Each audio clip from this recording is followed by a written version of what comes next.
পাট হয়ে গেছে, এবার উল্টে দেবো। ভালোই হচ্ছে মনে হচ্ছে, দেখো মনে হয় না খারাপ লাগবে। তো দেখো খুলেছি, খাবো।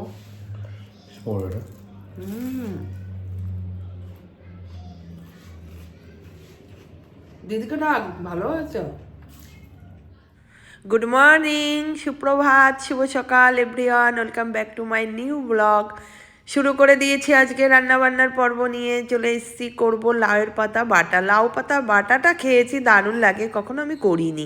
আমাদের বাড়িতে নিচে আমার শাশুড়ি মাও খুব করতেন। নিচেই কেন বললাম, মন্দিরে জিনিসগুলো হতো নিরামিষের দিন, বেসিক্যালি নিরামিষেই খেতে এগুলো ভালো লাগে সেই জন্য। আর কীর্তনে আমাদের গুরুদেবও ভীষণ পছন্দ করতেন, তাই আমি ভাবলাম আজকে একটু করে দেখি। তার জন্য কড়ার মধ্যে দিয়ে দিয়েছি তেল, তারপরে দিলাম কতগুলো কালো জিরে। কালো জিরে কিন্তু মাস্ট, একটা সেন্ট হবে, ভালোই লাগবে। কতগুলো কাঁচা লঙ্কা, একটু ভাজা ভাজা হয়ে গেলে লাউয়ের পাতাগুলো আমি ভালো করে ধুয়ে একটু কুচিয়ে রেখেছি বাটির মধ্যে। এবার আস্তে আস্তে পাতাগুলোও দিয়ে দেবো। পাতাগুলো দিয়ে তারপরে দেবো একটু লবণ আর হলুদ। একদম নাড়াতে নাড়াতে জলও বেরোয় পাতার থেকে, জলটা শুকিয়ে যাবে, তারপরে একটা কালারটাও চেঞ্জ হয়ে যাবে। একটু ঢেকেও দিলাম, সিদ্ধও হয়ে যাবে, কালারও চেঞ্জ হয়ে যাবে, জলও শুকিয়ে যাবে। গুড্ডু ঘুম থেকে উঠেছে, এই ব্যাপারগুলো মানে এই পাতা বাটা গুড্ডু খুব খেতে পছন্দ করে। ও এমনি কিছু একটা ভাত মাখিয়ে খায় না, কিন্তু এগুলো খায়। আমাকে জিজ্ঞাসা করছে সেই শুকনো শুকনো ওরকম হবে তো, মানে ঠাকুমা যেমন করতো। আমি বললাম হ্যাঁ, পুরো শুকিয়ে যাবে, জলটা জাস্ট মিক্সিতে বাটবো।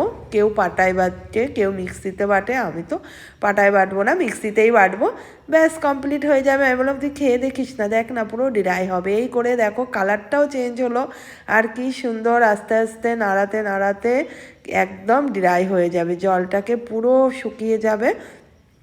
তারপরে একবার চিন্তা করেছিলাম পাটায় বাটি, না ছোটো পাটা বড় পাটায় বসে বাটবো না, একদম মিক্সিতেই বেটে নেবো, জিনিসটা খারাপ হবে না, ভালোই হবে। কতটা ড্রাই হয়েছে দেখো। গুড্ডুও দেখছে, বলে হ্যাঁ সত্যিই খেতে খুব ভালো হয়েছিল। আর গুড্ডু কিন্তু ভীষণ ভালো খেয়েছে। কতগুলো করলাম, কতটা শুকিয়ে তারপরে নাড়াচাড়া করে দেখো কত কমে গেছে। এগুলো খুব কমে যায়, খেতে দারুণ। এখন একটু ফলগুলো কাটবো। গুড্ডু বলল অরেঞ্জ মাখা খাবে, ও আবার কমলা লেবু মাখাটা ওই জলজিরা দিয়ে ভীষণ ভালো খায়। তাই আর কতগুলো মুসম্বি অ্যাপেলও ছিল, একটা একটা করেই কেটে রাখি। অরূপ আসলেও খেতে পারবে, রাজা যদি একটু খায়, আমি একটা দুটো খাবো। আর কমলা লেবু তিনটে পুরো কেটে, একটু নরমও হয়ে যাচ্ছিলো, মিষ্টি আছে, টক মিষ্টি, খারাপ না। ওটা জলজিরা দিয়ে মাখিয়েছি, দারুণ লাগে কিন্তু। গুছিয়ে গাছিয়ে ফলগুলো নিলে কিন্তু খেতে ভালোই লাগে। আমি একটু খেলাম, বাকিটা গুড্ডুই খেলো, কিন্তু কখনো খুলে একটা ফল মুখে দেবে না। এখন যাব স্নান করতে। আমার সমস্ত কিছু কমপ্লিট হয়ে গেছে, কিন্তু আরতি ঘর মুছছিল, ওর সাথে আবার একটু গল্প করছিলাম, তাই বললাম না এখন যাই স্নানে। চলে আসলাম রাত্রির বেলায়, খাওয়া দাওয়া তো করতে হবে। আর বানাবো হচ্ছে এই যে বাঁধাকপির পকোড়া। বাঁধাকপিটা কেটে নুন মাখিয়ে রেখেছি, এবার কি কি দিই তোমাদের দেখাবো, দেখিয়ে তারপরে বাঁধাকপির পকোড়া।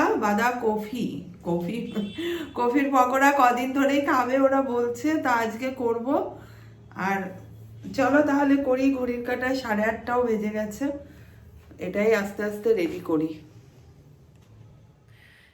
দেখো বাঁধাকপিটা আমি কেটে নিচ্ছি। এটা কিন্তু আমি দুপুরবেলায় স্নান করার আগেই কেটে নিয়েছি, তোমরা আমাকে দেখলেও বুঝতে পারবে, যেহেতু আমি কাটাকাটির জিনিস না সব সময় ভালো লাগে না। আমি মনে করলাম ফল কাটলাম, ওই লাউ পাতার রেসিপিটা করলাম, বাঁধাকপি যেহেতু রাত্রিবেলায় করব, কপিটা একদম কেটে রাখি। তাই আমি এই যে জিরি করে মানে ফলটা তখনও কাটা হয়নি, দেখো পাশে রয়েছে। ফুল বাঁধাকপিটাকে সুন্দর করে কেটে, তার দেখাইনি তোমাদের, ঝুড়িতে রেখে ঝুড়ির মধ্যে ভালো করে ধুয়ে একদম জল ঝরা দিয়ে রেখে দিয়েছি। শীতের দিনে কিচ্ছু হবে না, ঝাঁপি দিয়ে ঢাকা চাপা দিয়ে রেখে দিয়েছিলাম। কপিটা তো দেখলে, এই যে কিছু পেঁয়াজ লঙ্কাও কুচিয়ে নিয়েছি, এই পেঁয়াজ লঙ্কাগুলো দিয়ে দিচ্ছি। আর দিয়ে দেবো, দেখো রেডি করে রেখেছি এর মধ্যে কিছু ময়দা, এই ময়দা দিয়ে দিচ্ছি। আর দেব হচ্ছে কর্নফ্লাওয়ার 2-3 চামচ, আর একটু বেকিং পাউডার রয়েছে। আর সঙ্গে দেব একটা ডিম, এই ডিমটাও দিয়ে দেব। নুনটা তো আগেই দিয়েছি। এখন আমি মাখিয়ে নেব ভালো করে। এই যে তাই চোখকে মাখাতে একটু টাইম লাগবে। চলো পুরোটা মাখা হয়ে গেলে আবার দেখাচ্ছি তোমাদের কেমন হলো মাখানোটা। দেখো মাখানো কমপ্লিট। আর পেঁয়াজ কুচির সাথে কিন্তু লঙ্কা কুচিও দিয়েছিলাম, বলেছি কিনা আমার মনে পড়ছে না, তাই আবার তোমাদের বলে দিলাম। এই যে এখন ভাজতে হবে।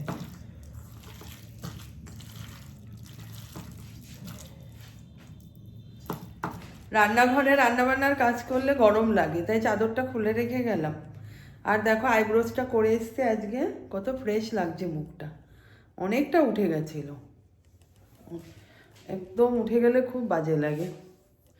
চলো এবার ভাজাভাজিগুলো কমপ্লিট করি, ভাজতে হবে। যে 9টা বেজেও গেছে, এখনো আসেও নি বাড়িতে। গরম গরম না খেলে এগুলো ভালোও লাগে না, তবুও শুরু করি। শুরু তো করতেই হবে, যত তাড়াতাড়ি কাজ কমপ্লিট হয়ে যাবে তত নিজে একটু রিলিফ হব।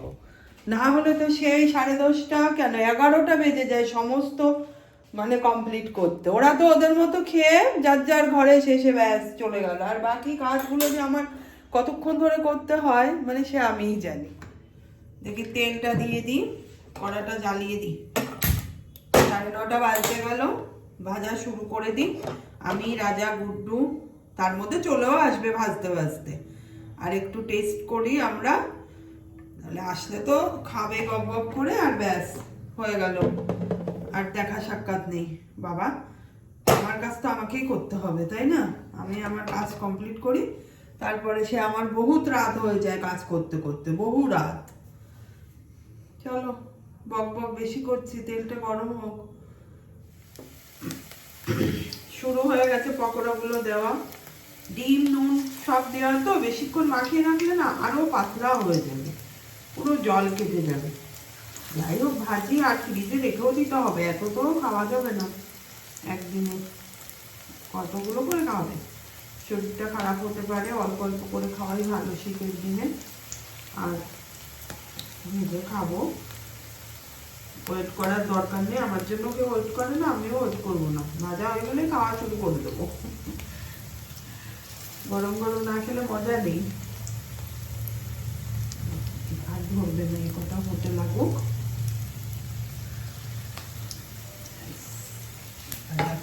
এই প্রথম আমি এইভাবে ভাজছি বাঁধাকপির পকোড়া। এক পাট হয়ে গেছে, এবার উল্টে দেবো। ভালোই হচ্ছে মনে হচ্ছে, দেখো মনে হয় না খারাপ লাগবে, তবে কম আঁচ করে ভাজতে হবে, নাহলে বাঁধাকপিটা শক্ত থাকবে কিনা জানি না, তবে ভালোই খুব মুচমুচে মনে হচ্ছে।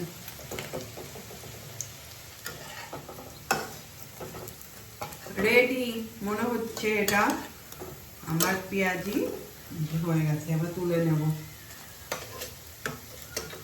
তুলতে হবে আবার টিস্যু পেপারে, কত কায়দা করে না তুললে খাওয়াই যাবে না। এই যা তেল, তাই তো অনেকক্ষণ রেখে রেখে আমি তুলি, টিস্যুর মধ্যে তেল থাকবে, আবার টিস্যু দিয়ে নোড়াতে হবে। ভাজা পোড়া খাওয়া না তো, শুধু তেল খাওয়া, কিন্তু কি করবো আমাদের যা মুখরোচক ব্যাপার, ভাজা পোড়া না হলে তো চলেই না, এগুলো খেতেই হয়। আরো শীতকাল, আবার পরে ভাজবো, এটা খেয়ে সবাই দেখুক রাজা গুড্ডু কেমন হয়েছে। পকোড়া রেডি, দেখো খুলেছি, খাবো।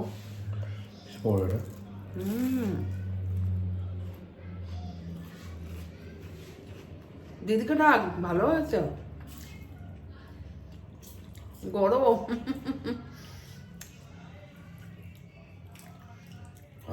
তোর বাবাকে একটা ফোন কর। ও 15 মিনিট ঠান্ডা হয়ে যাবো, আর ভেজে দেবো। চলো পকোড়াগুলো তো। ডিনার আমাদের কমপ্লিট, ঘড়িতে এখন বাজে 11:10। তাহলে চলো ভিডিওটা আশা করি আজকে দেখতে তোমাদের ভালো লাগবে। যদি ভালো লেগে থাকে please like share and subscribe করো। দেখা হবে নেক্সট ভিডিওতে। Bye, good night, tata.